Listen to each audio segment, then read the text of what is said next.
The phone vibrated in Lily Carter's trembling hand just as the neon sign outside the diner flickered, bathing the rain-soaked parking lot in a sickly red glow, and in that instant she knew something was terribly wrong because fear had a sound and it was the pounding of her own heart drowning out everything else. And before the story pulls you any deeper into this night of danger, courage, and unexpected mercy, if you believe in kindness, second chances, and people showing up for strangers when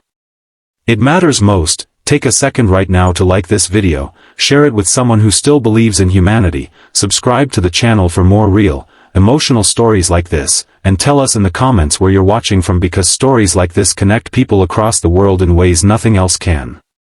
Lily was 26, exhausted beyond her years, and working the late shift at a roadside diner just outside the city limits, a place where truckers stopped for coffee and lonely souls stared into plates of food they barely tasted, and tonight the air felt heavier than usual, as if the walls themselves were holding their breath, because the man sitting in the last booth hadn't ordered anything in nearly an hour, his eyes following her every move, his presence turning the familiar clatter of dishes into something sharp and threatening. And Lily tried to tell herself she was imagining it, that fear had a way of exaggerating shadows when you were alone and tired, but the way he smiled when she passed made her skin crawl and reminded her too much of things she'd worked hard to forget. She had learned to survive by keeping her head down, by not making waves, by pretending strength until it became real, but when she noticed the back door unlocked and the man's phone camera pointed in her direction, survival instinct screamed louder than reason, and with shaking fingers she typed a message meant for her sister, a simple cry for help that said she was in danger and needed someone now. But exhaustion and panic betrayed her as she hit send to the wrong number, a number she didn't recognize, a number saved accidentally from a customer weeks ago who had paid in cash and left behind a receipt with a name scrawled across it, a name she barely remembered but would never forget again.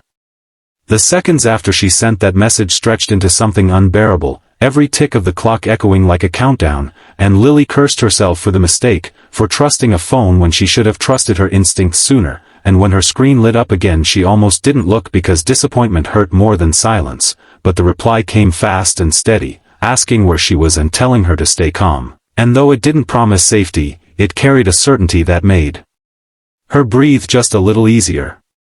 She didn't know who the sender really was, only that the name attached belonged to a man connected to the Hells Angels, a motorcycle club she had only heard about in hushed, judgmental tones, stories filled with danger and crime, yet in that moment labels didn't matter because someone was listening, someone believed her, and someone said they were on their way without hesitation. Lily continued working with hands that felt numb, pouring coffee, wiping counters, pretending nothing was wrong while fear sat like ice in her chest, and the man in the booth finally stood, blocking the exit, his shadow stretching across the floor like a warning, and Lily's thoughts raced through worst-case scenarios, through memories of vulnerability and powerlessness she had sworn never to relive, and she silently begged time to move faster, to bring help before courage ran out. Outside, the night roared to life with the low thunder of engines, a sound so deep it seemed to shake the ground itself, and at first Lily thought she was imagining it, another trick of a frightened mind, but the sound grew louder, closer, until headlights cut through the rain like blades and motorcycles rolled into the parking lot one by one, their presence commanding attention in a way nothing else could. The diner door opened and the air shifted instantly, not with violence but with authority, with the unspoken understanding that something had changed, and the men who entered didn't shout or threaten, they simply stood, watching, aware, their eyes sharp and assessing, and Lily felt something she hadn't felt in a long time, the strange, overwhelming relief of not being alone. The man from the booth hesitated, his confidence evaporating under the weight of being seen, and he left without a word, disappearing into the night as quickly as fear retreats when confronted by strength, and Lily leaned against the counter, legs weak, tears threatening to spill because the danger had passed but the emotion had not.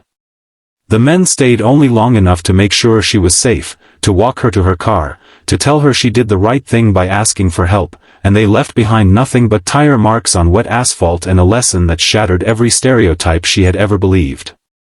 In the days that followed, Lily couldn't stop thinking about that night, about how close she had come to something terrible, about how a single message sent in desperation had changed everything, and she began to see the world differently, noticing how often help came from unexpected places, how courage wore many faces, and how kindness didn't always look the way movies told you it should. She shared her story quietly at first, with friends and co-workers, and each time she did, she felt the fear loosen its grip just a little more, replaced by gratitude and a renewed sense of worth, because she had mattered enough for strangers to show up, to take her fears seriously, to protect without asking for anything in return. Life didn't magically become perfect after that night, bills still piled up and shifts were still long, but Lily walked taller, trusted herself more, and when she saw someone else struggling, she remembered what it felt like to be saved by a wrong number and chose to be braver, kinder, more present. And now, as this story nears its end, if this moment of humanity, courage, and unexpected brotherhood touched your heart even a little, please like this video, share it, and let your engagement help more people hear stories that remind us we're not as alone as we think.